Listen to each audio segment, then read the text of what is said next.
Hello बच्चों, यहाँ पे हमें पॉइंट Q दे रखा है which is at a distance 3 from the point 1,1,1 lying on a line joining the points A and P। तो बेसिकली यहाँ पे हमारे पास एक लाइन दे रखी है, right, and that line is joining through the points A and P, right. P के coordinates हमारे पास क्या है 1, 1, 1 और A के कोऑर्डिनेट्स हमारे पास क्या है 0, -1 and 3। Now there is a point Q which is at a distance 3 from the point P lying on this line. So basically there is a point Q, right?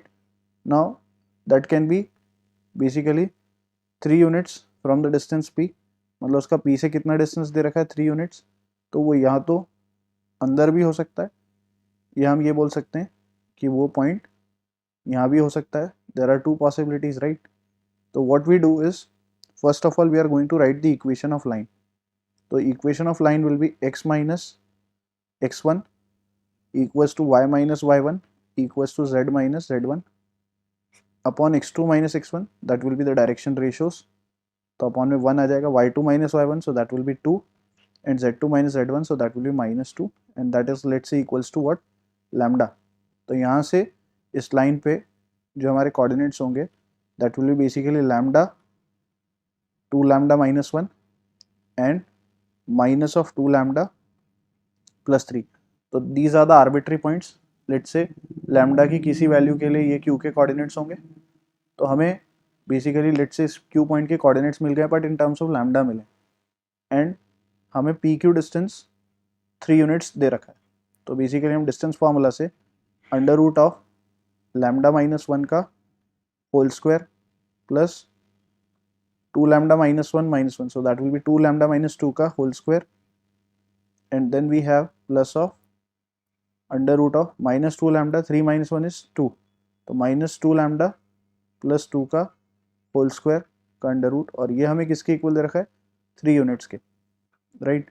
तो यहाँ से हम लोग इसको स्क्वायर करके ओपन कर लें तो बेसिकली यहाँ से हमारे पास आ जाएगा lambda square -2 lambda plus 1, then we have 4 lambda square plus 4 minus of 8 lambda and then we have again 4 lambda का square plus 4 and minus of 8 lambda and that comes out as basically equals to what, 9। तो यहाँ से हमारे पास जो basically यहाँ पे lambda में बन रही है दैट इज अ क्वाड्रेटिक। अगर हम देखें तो बेसिकली हमारे पास कितने लैम्डा स्क्वायर हो गए 9 lambda square, right. Then we have what -18 lambda and then we have constant term कितनी है 9, 9 दोनों तरफ से क्या हो जाएगा cancel, so that is equals to 0। तो यहाँ से 9 लैम्डा हमने कॉमन ले लिया तो we get what lambda -2 equals to 0। तो लैम्डा की दो वैल्यूज आ रही है, यहाँ से एक 0 आ रही है और एक 2 आ रही है। तो 0 रखेंगे तो हमारे पास एक कोऑर्डिनेट्स आ जाएंगे, तो 0 रखने पे हमारे पास जो कोऑर्डिनेट्स आ जाएंगे एक्स की जगह लैम्डा की जगह 0 रखेंगे तो एक्स कोऑर्डिनेट 0 आ जाएगा, वाई कोऑर्डिनेट -1 और जेड कोऑर्डिनेट 3, और 2 रखने पे आ जाएगा 2। Now 2 2 4 -1 is 3 and then we have -4 + 3 so that is -1। तो हमारे जो कोऑर्डिनेट्स आ रहे हैं बेसिकली वो 0 -1 3 भी आ रहा है एंड 2 3 -1 भी आ रहा है। So these are the two options correct, A and C. I hope आप समझ गए होंगे। Thank you.